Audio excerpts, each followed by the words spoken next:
Relato 1. O preço da fé. Meu nome é Padre Antônio, e esta é a história que carrego em meu coração. Uma história de medo, fé e sacrifício. Por muitos anos, servi à igreja, guiando almas perdidas e ajudando aqueles que buscavam consolo espiritual. Minha fé era inabalável, ou assim eu pensava, até que me deparei com algo que nunca imaginei encontrar em toda a minha vida sacerdotal. Tudo começou quando recebi uma carta de um velho amigo, o Padre Miguel. Nós dois estudamos juntos no seminário, e nosso vínculo se manteve forte ao longo dos anos, mesmo que nossas vidas nos tenham levado a paróquias diferentes. Miguel sempre foi o mais cético entre nós, questionando constantemente as tradições e dogmas da igreja. Contudo, seu coração era puro, e sua dedicação à fé era inquestionável. A carta que ele me enviou era perturbadora. Ele mencionava uma família em sua paróquia que estava sendo atormentada por algo que ele só podia descrever como maligno. Miguel, que sempre manteve uma postura racional, parecia profundamente abalado. Ele pediu minha ajuda, afirmando que sozinho não seria capaz de lidar com a situação. Cheguei à pequena cidade onde Miguel atuava como pároco em uma tarde nublada, com um peso no peito que eu não conseguia explicar. A casa paroquial onde Miguel vivia ficava ao lado da igreja, uma construção simples, mas acolhedora. Quando o vi, notei que ele havia mudado. Suas feições estavam pálidas e havia um cansaço profundo em seus olhos, como se ele carregasse o peso do mundo em suas costas. Ele me cumprimentou com um abraço apertado, mas a tensão era palpável. Miguel me levou imediatamente para a casa da família, que havia pedido ajuda. No caminho, ele me contou sobre os eventos estranhos que vinham acontecendo. Vozes sussurrando no meio da noite, objetos se movendo sozinhos, e o mais alarmante, a filha mais nova, Clara, que começou a apresentar comportamentos inexplicáveis. Quando chegamos, fomos recebidos por uma mãe desesperada e um pai que parecia estar à beira do desespero. Clara, uma menina de apenas 10 anos, estava sentada em uma cadeira no canto da sala, seus olhos fixos no vazio, alheia a tudo ao seu redor. O ar dentro da casa estava pesado, quase sufocante. Podia-se sentir a presença de algo sinistro, algo que não pertencia a este mundo. Enquanto Miguel falava com os pais, aproximei-me de Clara. Quando me abaixei para ficar em seu nível, seus olhos se moveram lentamente até encontrar os meus. Foi então que senti um calafrio percorrer minha espinha. Não havia inocência naqueles olhos, apenas um vazio frio e aterrorizante. Quando ela sorriu, não era um sorriso de uma criança, mas algo torcido, maldoso. "Você veio aqui para morrer, padre?" As palavras saíram de sua boca, mas a voz não era dela. Era uma voz profunda, gutural, carregada de ódio. Dei um passo para trás, chocado. Miguel estava certo, aquilo não era um caso comum. Miguel e eu decidimos que a única solução seria realizar um exorcismo. Sabíamos que o processo seria árduo e perigoso, mas não tínhamos escolha. A família concordou, desesperada por qualquer esperança de salvar sua filha. Na noite seguinte nos preparamos para o ritual. A casa estava mergulhada em silêncio, exceto pelos sussurros que pareciam vir de todos os cantos. Montamos um pequeno altar no quarto de Clara, onde a menina havia sido amarrada à cama para impedir que se machucasse. Miguel começou a recitar as orações, e eu o acompanhei, segurando um crucifixo firmemente em minhas mãos. Assim que as palavras sagradas começaram a preencher o ambiente, Clara começou a se debater violentamente. Sua pele estava pálida e seus olhos reviravam-se nas órbitas. O quarto se encheu de um cheiro nauseante e a temperatura caiu drasticamente. Miguel continuou a rezar, mas sua voz tremia e eu podia ver o medo crescendo em seus olhos. De repente, Clara parou de se mover e por um momento o quarto ficou em um silêncio mortal.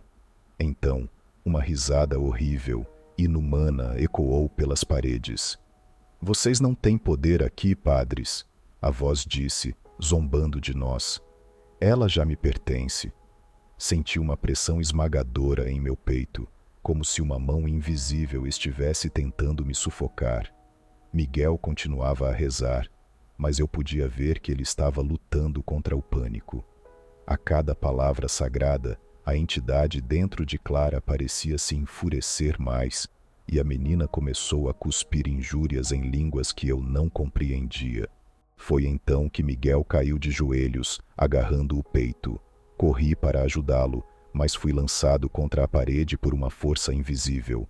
A dor percorreu meu corpo, mas o medo que senti foi muito mais profundo. Miguel estava pálido, suando frio, e seus olhos estavam arregalados em puro terror. Antônio, me ajude, ele conseguiu dizer, antes de soltar um grito que jamais esquecerei. Sua voz se transformou em um grunhido gutural, e seus olhos ficaram negros como a noite. Vi com horror enquanto meu amigo, o homem de fé que eu conhecia há tantos anos, começou a se contorcer no chão, como se estivesse sendo dilacerado por dentro. A risada demoníaca ecoou novamente, desta vez vinda de Miguel. Agora ele é meu, a entidade proclamou através dos lábios de meu amigo. Uma onda de pânico tomou conta de mim. Eu sabia que havia perdido Miguel para aquela força maligna, mas não podia permitir que ele fosse condenado a um destino tão horrível. Com todas as minhas forças, levantei-me e agarrei o crucifixo que havia caído no chão. Comecei a recitar as orações do exorcismo com toda a fé que me restava, tentando ignorar o fato de que o demônio agora estava possuindo meu amigo. Miguel se levantou, com um sorriso macabro no rosto, e começou a andar na minha direção, cada passo ecoando na minha alma. Ele parou à minha frente, tão próximo que eu podia sentir seu hálito gelado no meu rosto. Você acha que pode me expulsar? A entidade zombou. Você falhou, Antônio. Agora é sua vez. Miguel agarrou meu pescoço com uma força sobre-humana, levantando-me do chão. Senti a vida se esvaindo de mim, e minha visão começou a escurecer. Mas, em um último esforço desesperado, coloquei o crucifixo contra o peito dele e recitei a oração final. Por um instante, tudo ficou em silêncio. Então, um grito horrível irrompeu do corpo de Miguel, e a força que me segurava se dissipou. Miguel caiu no chão, inerte, e a escuridão que enchia o quarto começou a desaparecer. Eu sabia que havia conseguido, mas o preço foi alto demais. Miguel estava morto. Caí de joelhos ao lado dele, lágrimas escorrendo pelo meu rosto. Minha fé, que sempre me sustentou, agora parecia um fardo insuportável. Eu salvei Clara, mas perdi meu amigo, e o peso dessa culpa me esmagava.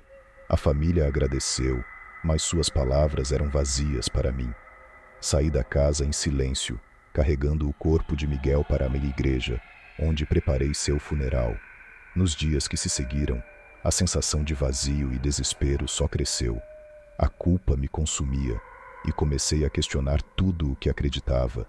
A igreja, que antes era meu refúgio, agora parecia fria e distante. As orações não traziam conforto, apenas lembranças dolorosas.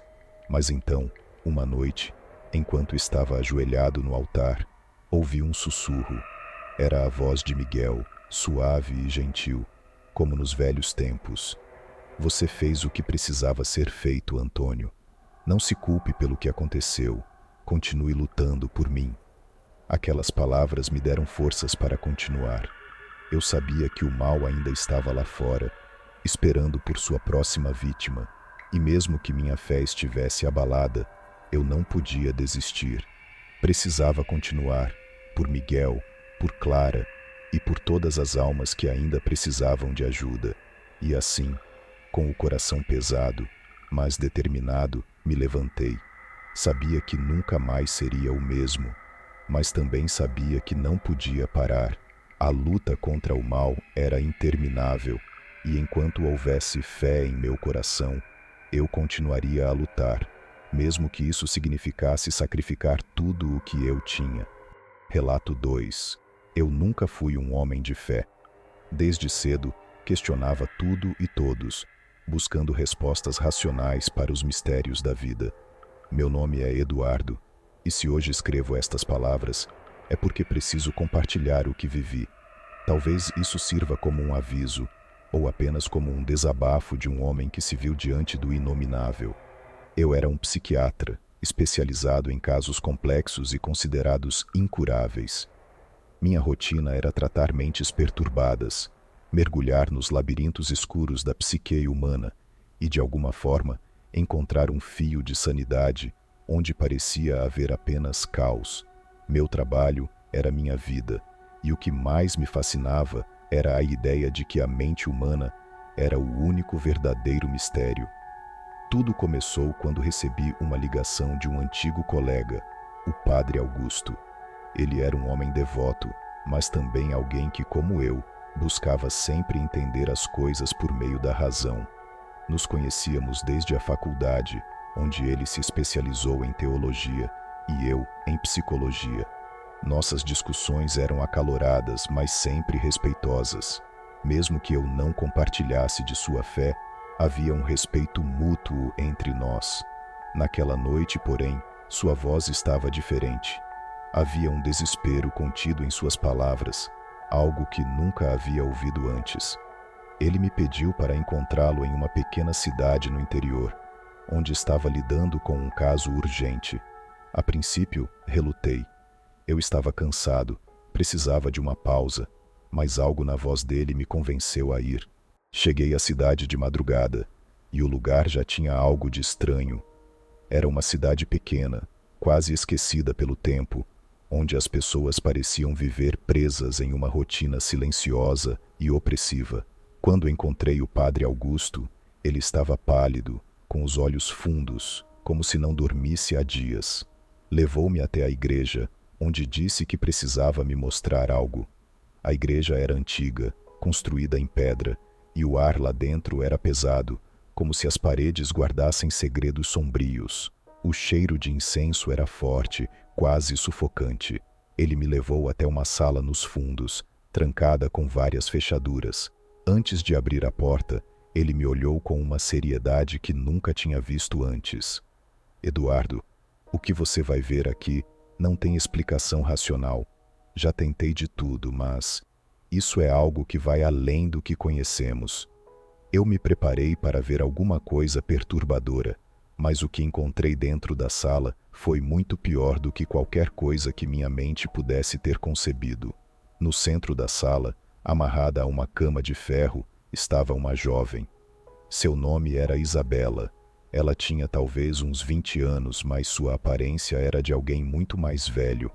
Sua pele estava pálida, quase translúcida, e os ossos pareciam querer romper a carne.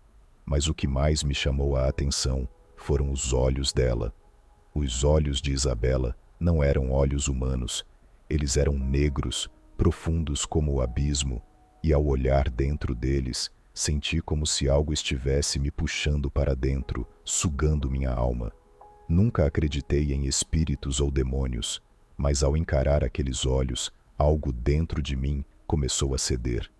Ela não falava, mas o silêncio naquela sala era pior do que qualquer grito. Havia um peso no ar, algo que parecia estar esmagando tudo ao redor. O Padre Augusto começou a rezar, mas a cada palavra que ele dizia, Isabela se contorcia na cama, como se as orações estivessem queimando sua carne. Isso começou há cerca de 2 semanas, disse o padre, a voz tremendo.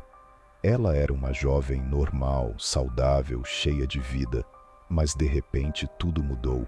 Ela começou a ouvir vozes, a ver coisas que não estavam lá, e então, isso tomou conta dela. Eu tentei falar com ela, tentei usar minhas técnicas de hipnose, de psicoterapia, mas nada parecia alcançá-la.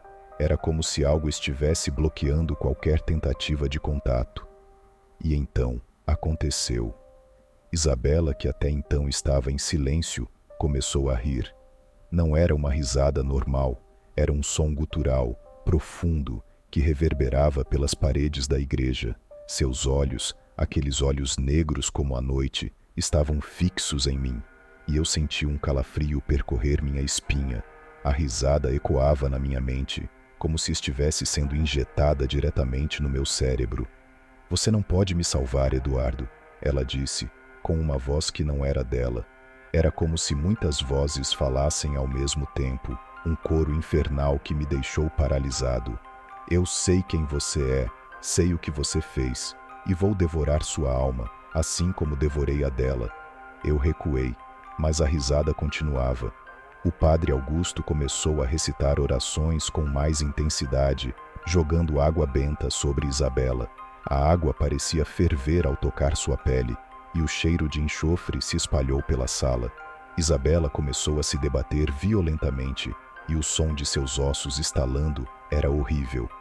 Eu queria sair dali, queria fugir, mas algo me prendia no lugar. Aquela voz, aquelas palavras, elas estavam mexendo com algo dentro de mim, algo que eu não sabia que existia. Foi então que a vi sorrir. Não era um sorriso humano, era algo monstruoso, uma expressão de puro ódio e prazer sádico.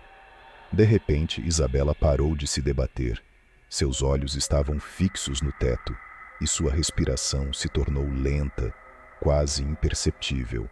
O padre Augusto caiu de joelhos, exausto, mas ainda murmurando orações. Achei que aquilo tivesse acabado, que de alguma forma ele havia conseguido expulsar o que quer que estivesse dentro dela, mas eu estava errado, horrivelmente errado. Os olhos de Isabela voltaram a se focar em mim, e ela começou a falar em uma língua que eu nunca tinha ouvido antes. Era um som gutural, inumano, que fez o ar na sala vibrar. Eu senti uma pressão intensa na minha cabeça, como se algo estivesse tentando entrar na minha mente.